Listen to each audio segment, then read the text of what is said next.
Hey, you guys! Welcome to another edition of Larry's First Impression Beer Reviews. Today I have a beer from Pigeon Hill in Muskegon, Michigan. It's a hazy IPA called No Diggity.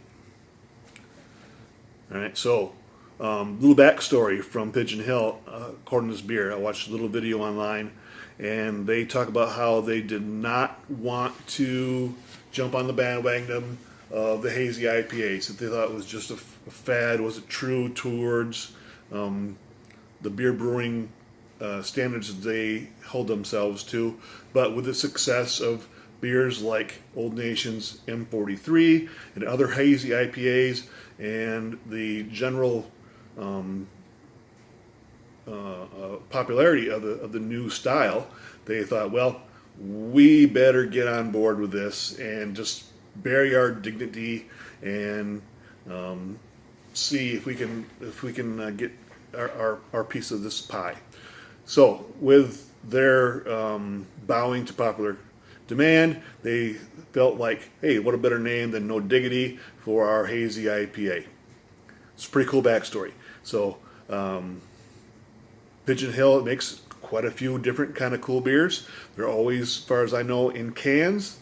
And the artwork is sometimes not as good as this one. This one is a really cool kind of can design, and I love the fact that they have tied it to some portion of pop culture, even though I may have missed out on that pop culture in the mid-'80s. It was just a little bit after my youth, a little bit before my kids would have been into it, just in that little period of time where I would have missed out on this. I don't think I actually seen the movie The Goonies, although I've seen enough clips of it to know some of the characters, some of the storylines and the plot and all that, and some of the catchphrases.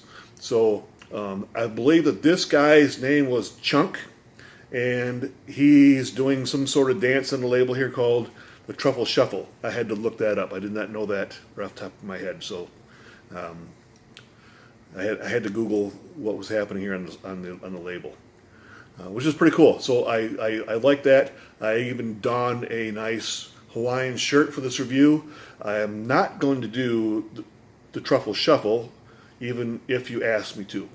But I will drink this beer and give you a nice review of how I think they match up. So, since they mentioned M43 in their little video that I watched, I'm going to use M43 as a baseline for this video. We're going to see whether or not this thing matches up to a nice hazy IPA, and see how, at least to me, it matches up with M43 from Old Nation. So that bar is set pretty high. So let's crack it. Let's give it a smell. Let's see what's it smell. Let's get it into a glass. See what kind of head it has on it, what kind of color it has on it, and finally let's give it a taste and see whether or not they can still hold their heads up with this beer. 6.7 IBUs, 6.7% alcohol by volume. It's got a nice yellow color to it coming off. It's pouring off a nice little head. And I'm going to give it a little bit of aggressive pour and get a really nice frothy head on that. Even before I smell the can, I can tell that I've got some nice citric notes, and I wouldn't say, well, let me just go right to the can first. Oh yeah, that smells how a nice hazy IPA should smell. So, let's see what it smells like after I pour it in the glass. It's got a nice frothy head on it. Really like that head on there. And I like these glasses too. They're designed for IPAs to agitate the beer and kind of to hold the head a little bit. So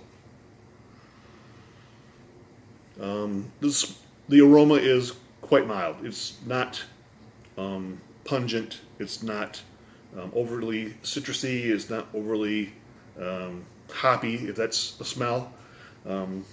It's gorgeous, kind of orangey yellow color, and not too much effervescence, not too many bubbles, but certainly got a nice frothy head on it. Okay, so Let's get right into it. Hey, you guys, Goonies never say die. So here's to you.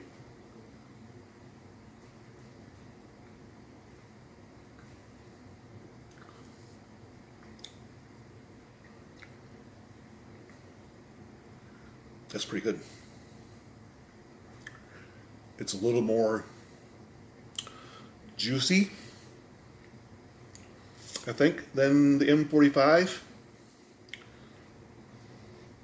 M43. M43, I think, has a little bit more of a danker aroma. Certainly hazy. So if you're saying, hey, this is a hazy IPA, it definitely is.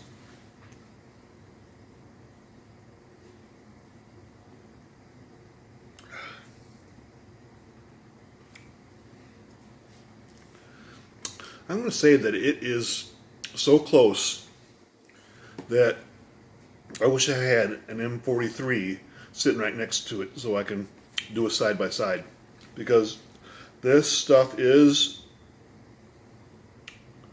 better than I thought it was going to be when I opened it.